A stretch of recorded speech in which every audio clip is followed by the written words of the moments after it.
हम पर्यावरण बचाने का काम हमारा है। अगर हमारे गांव में कितने भी सारे पेड़ पौधे हैं बड़े छोटे, अगर उनको काट दिया जाए तो हमें हवा नहीं मिलेगी और हमारा जो परिवार है उनको भी हवा नहीं मिल सकती और हम स्वस्थ नहीं रह सकते हैं। क्यों कि हवा ही हमारे लिए सबसे ज़्यादा ज़रूरी है। इसीलिए वृक्ष न काटना चाहिए।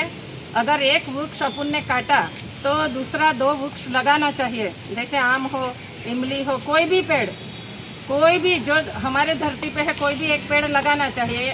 हमारे माननीय श्री देश के वड़ा प्रधान मोदी जी ने पर्यावरण दिवस के दिन हमने भी पेड़ लगाया है, जो एक पेड़ माँ के नाम है। तो आज ग्राम सभा में भी वृक्ष के लिए ही प्रोग्राम है। तो हम आज का ये प्रोग्राम मैं पढ़ के आपको सुनाती हूँ।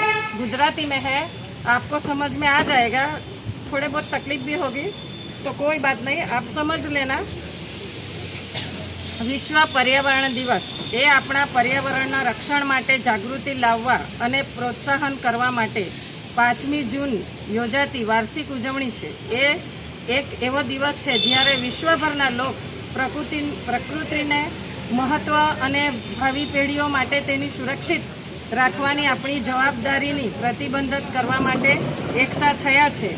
એ દિવસે વ્યક્તિઓએ, સમુદાય અને સંસ્થાઓએ પર્યાવરણીય સ્થિરતાના પ્રોત્સાહન આપતી પ્રવૃત્તિઓમાં જોડાય છે। તો એક રિમાઇન્ડર તરીકે સેવા આપે છે કે આપણા ગૃહના નજીક સંતુલન જાળવવામાં આપણા બધાની ભૂમિકા છે। વિશ્વ પર્યાવરણ દિવસ આપણાને આપણી રોજિંદા જીવનમાં સાકારત્મક ફેરફાર કરવા પ્રેરિત કરે છે। પછી ભલે તે કચરો ઘટાડવાની હોય, ઉર્જા બચાવવાનો હોય અથવા ટકાઉ પ્રથાઓની હિમાયતી કરતો હોય, સાથે મળીને આપણે એક ફરક લાવી શકીએ છીએ અને આપણી જાતને અને આવનારી પેઢીઓ માટે તંદુરસ્તી અને વધુ ટકાઉ વિશ્વ બનાવી શકીએ છીએ।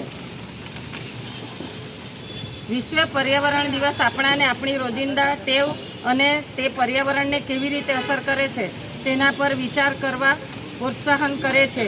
તો આપણાને યાદ અપાવે છે કે નાનો ફેરફાર પણ મોટો ફરક લાવી શકે છે। પછી ભલે તે રિસાયકલિંગ હોય, પાણીની રક્ષણ હોય, વૃક્ષ વાવવાનો હોય અથવા ટકાઉ ઉર્જા સ્વતંત્રનો ઉપયોગ કરવાનો હોય। દરેક વ્યક્તિએ વ્યક્તિગત પ્રયાસ ભવિષ્યની પેઢીઓ માટે આપણા ગ્રહના બચાવવા માટે ધ્યેયમાં ફાળો આપે છે। એ દિવસે પર્યાવરણ ચેતનાનો પ્રોત્સાહન આપતો વિવિધ કાર્યક્રમ અને પ્રવૃત્તિઓને આયોજન કરવા માટે સમુદાયનો એક સાથ લાવે છે। સ્વસ્થ અભિયાનને લઈને શિક્ષણ કાર્યક્રમ સુધી લોકો સ્વસ્થ અને સ્વસ્થ વાતાવરણ બનાવવા માટે હાથ મિલાવે છે। શાળાઓ, વ્યવસાય અને સંસ્થાઓ જાગૃતતા લાવવામાં અને પર્યાવરણને અનુકૂળ પ્રેક્ટિસમાં સામેલ થવામાં નિર્ણાયક ભૂમિકા ભજવે છે। એનો મતલબ એ થાય છે કે આપણે કોઈ પણ વૃક્ષ આપણા દરવાજામાં હોય કે ગામોમાં હોય, એનો કચરો બી પડે તો એ કચરો આપણે પોતે સાફ કરવાનો હોય, એ જગ્યા આપણે સાફ રાખવાની હોય। સાફ સફાઈ રાખવાથી બીમારી નહીં આવે, ગંદી વસ્તુ નહીં આવે, કે આપણે જે પ્લાસ્ટિક બી નાખતા હોય તો ગાય બળદ ખાય છે તો ગાય બળદને બી તકલીફ થાય। એવી કોઈ પણ નાની મોટી વસ્તુ હોય એ આપણે જગ્યા સાફ સફાઈ રાખવાની હોય।